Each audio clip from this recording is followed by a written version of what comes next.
Yeah, so I have an impression that I was asked to tell you about Swampland, and so in the next 20 minutes, I'd like to give you a tour of the Swampland.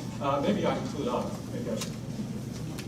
So, in quantum field theory, without gravitational degrees of freedom, it is generally believed that we can write down any low-energy effective theory and expect that it has a consistent ultraviolet completion.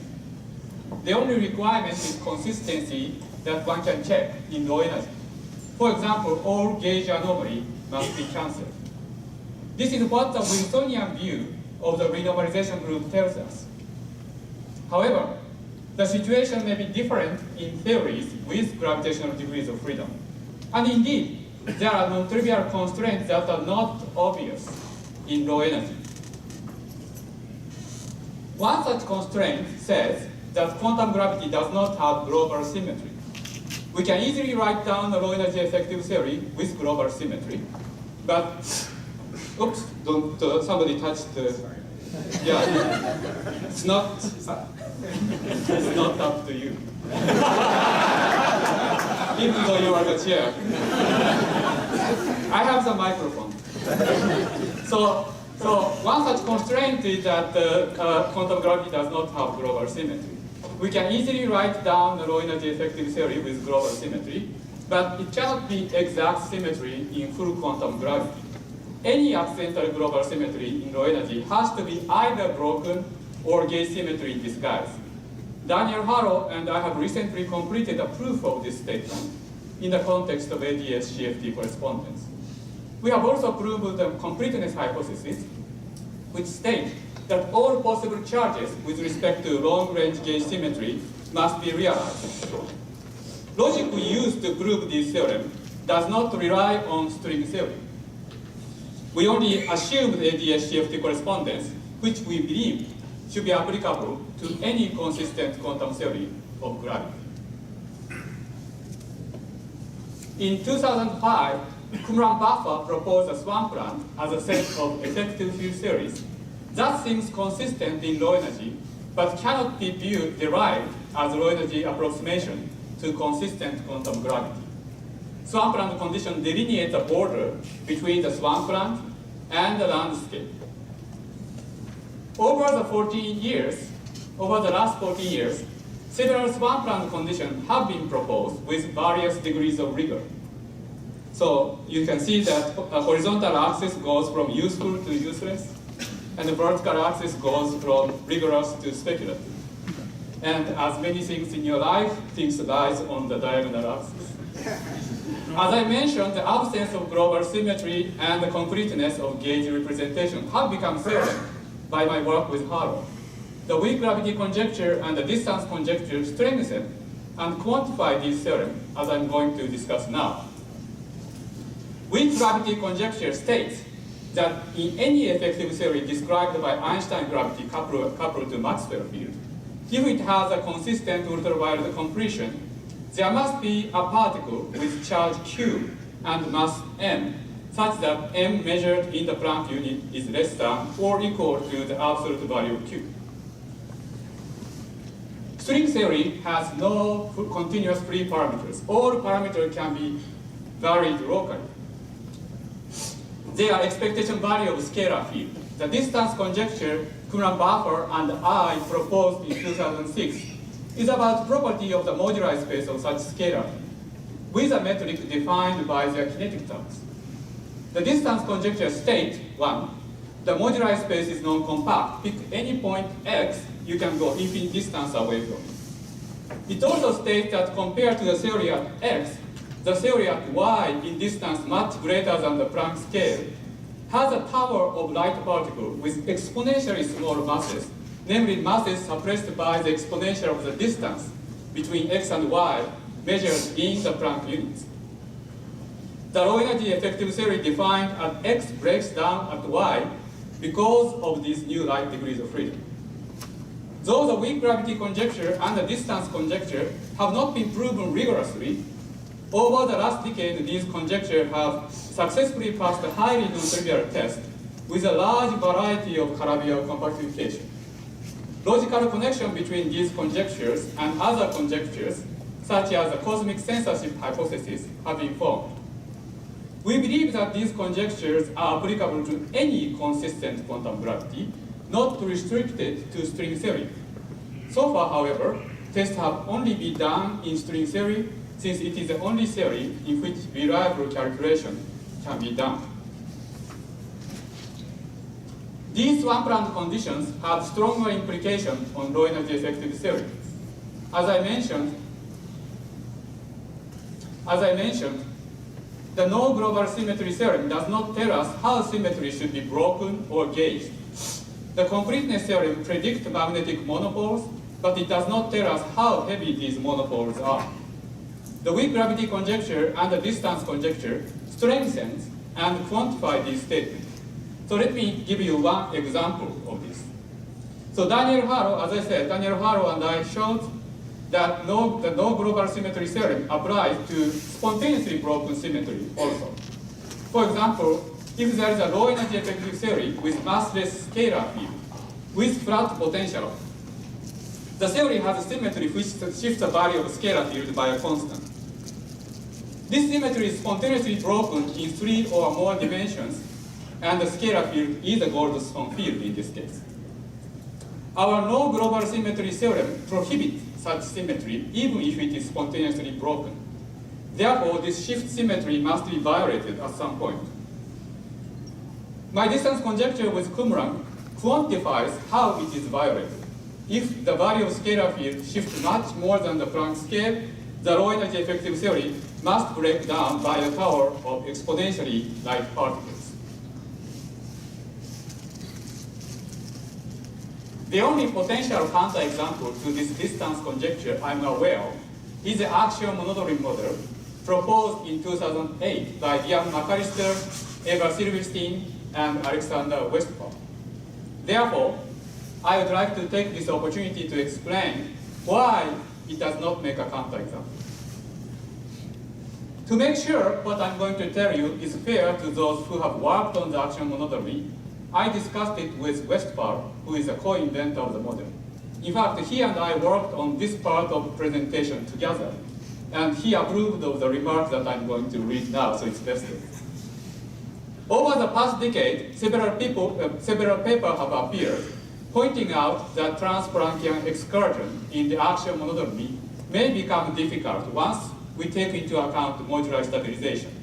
In fact, recent studies based on some explicit semi-explicit examples have demonstrated that back reaction there is already important in sub-Planckian distances.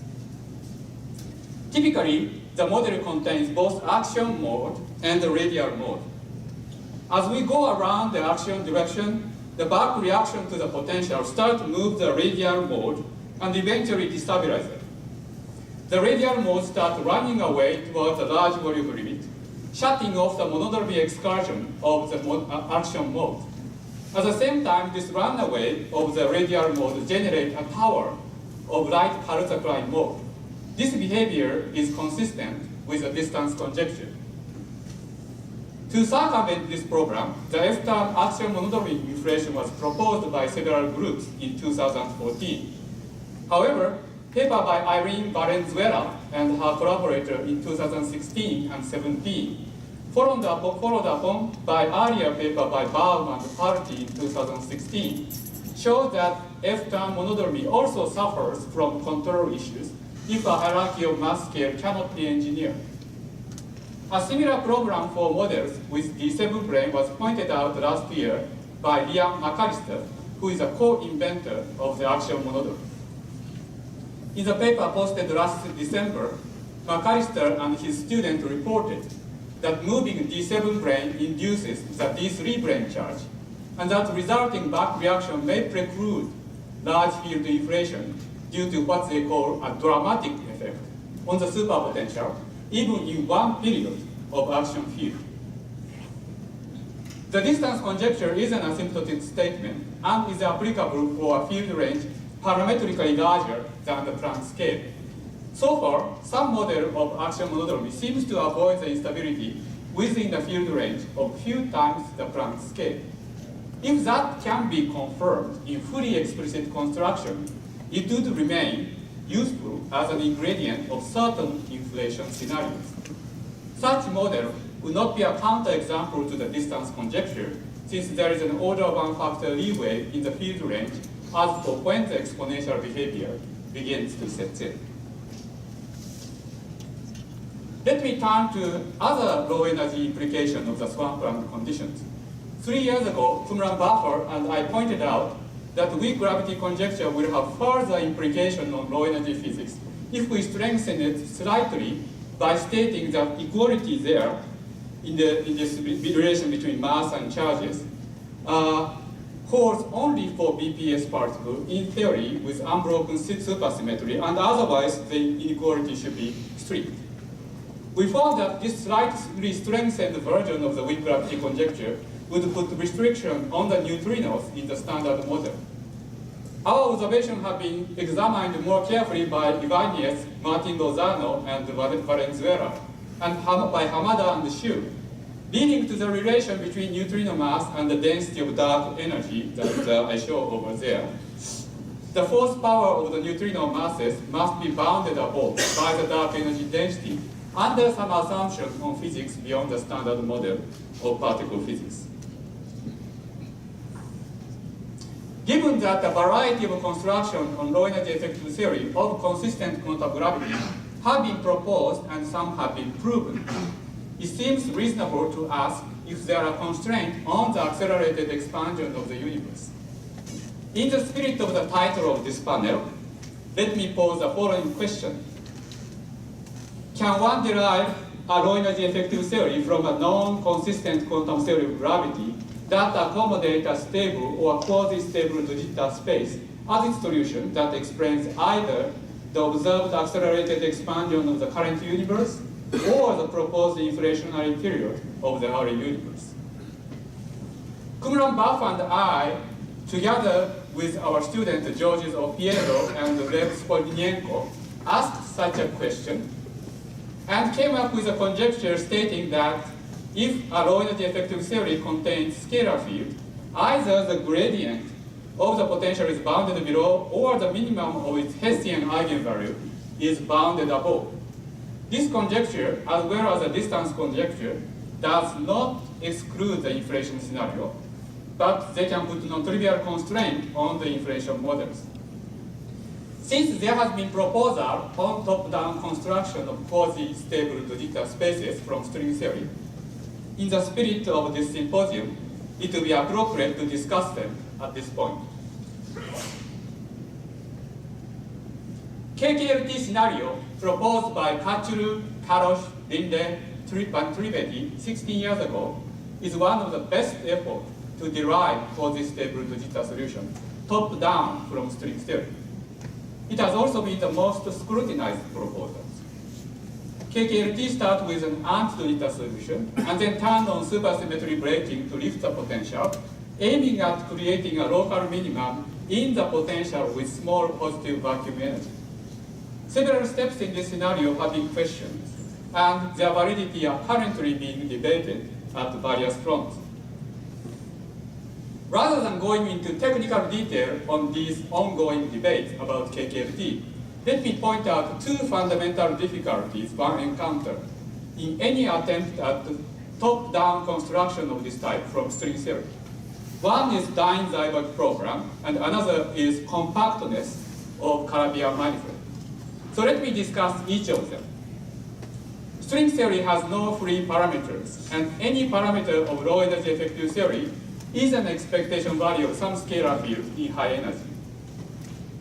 KKLT requires that all scalar fields be stabilized and the expectation value be fixed. This means that if they succeed in what they want to do, there is no adjustable parameter in their model. Already in 1988, Dine and Zyberg pointed out that it is difficult, if not impossible, to find a quasi-stable state in the domain that allows a weak coupling expansion with respect to the string coupling constant. When the flux compactification was found to be abundant in the early 2000s, it was hoped, since there are so many of them, it may be possible to find a series of flux compactification guaranteeing smallness of the coupling constant by using fluxes as control parameters. Indeed, there are a large number of parametrically controlled flux compactification which give rise to the landscape of anti-Dojita spaces. Unfortunately, this idea has not been successfully implemented in constructing Dojita spaces. Since controlled approximation has not been possible, it has been difficult to check claims made about such construction in reliable manners. Let me turn to issues with compactness of Calabi-Yau manifold, the second point. In mathematics, problems dealing with compact geometrical objects are often more difficult than those with non-compact counterparts. For example, no one has been able to construct a rich flat scalar matrix explicitly in any smooth compact Calabi-Yau manifold, even though its existence is guaranteed by Yau's proof of the Calabi conjecture. In contrast, it is extremely easy to construct a rich flat scalar matrix explicitly on a non-compact Calabi-Yau manifold. One of the reasons is that in compact cases, you cannot hide the program by pushing them away toward the infinity. Rather, you have to confront global constraints. These global constraints in compact cases in mathematics mirrors the Swampland condition in physics. The connection is that the Newton coupling in the low energy theory vanishes in the limit when the volume of the Calabi-Yau manifold becomes infinite. In the infinite volume limit, gravity decouples and the Swampland constraint disappear, taking us back to the traditional Wilsonian view of the renormalization group and effective field theory, where we can write down any low energy effective theory and expect that it has a consistent ultraviolet completion. For a compact internal space giving rise to a non-trivial Newton coupling, we have to confront global issues over the compact manifold and the Swampland condition emerges. Last week, I was at the conference on the Swampland held in Madrid. Organizer of the conference took poll on several Swampland questions. One of them was, do you think there exists any concrete string Dojita vacua which are fully under control? Though this result, as you can see, is obviously based on the biased sample, it is still striking that 98% think that Dojita vacua do not exist in string theory, either not now or never. I'm showing this to tell you that there is a group of serious scientists who have valid questions on any claim to have constructed Dojita vacua now. At the Strings conference in 2019 in Brussels in June, Liam McAllister gave an excellent review talk in support of KKLT, responding to a variety of issues raised about the scenario. Leaving aside the question of whether his assessments are overly optimistic or not, he agreed at the end of his talk that there has been no explicit compactification that unifies all necessary components of KKLT. Given that the KKLT is a proposal for a top-down construction from string theory, it is desirable to have at least one concrete model to show how everything works out. When the BICEP result came out 5 years ago, I was the deputy chair of the PMA division of Caltech. A few weeks before the official announcement in March, at one of our weekly administrative meetings of the division, Tom Sofer, who was the division chair at the time, said that there will be a big announcement about primordial B-mode polarization. I asked him what the value of R is, and he said 0.2. I told him right there that it cannot happen in string theory, since it would contradict with my distance conjecture with Connor. The BICEP announcement prompted several string theorists to go back to the action monodromy model and check its details, since it was the only way such a large tensor scalar ratio could have been produced. Over the next decade, a variety of astrophysical experiments are planned for precision tests of inflation. They include the Japanese satellite project Lightbird to measure the primordial B-mode polarization. As a director of the Kavli IPMU, I proposed this project to the Master Plan 2020 of the Japanese Science Council. Just a few months ago, we had a wonderful news that the JAXA, Japanese Aerospace Exploration Agency, approved the launch of the light bird in 8 years. So we should improve our theoretical tools and strive to make more precise and sharper statements about low energy effective theories of string theory and their implication on the current and early universes before the next astrophysical experiment verifies or falsifies the inflation in early universe or nails the equation of state of the dark energy of the current universe. Thank you.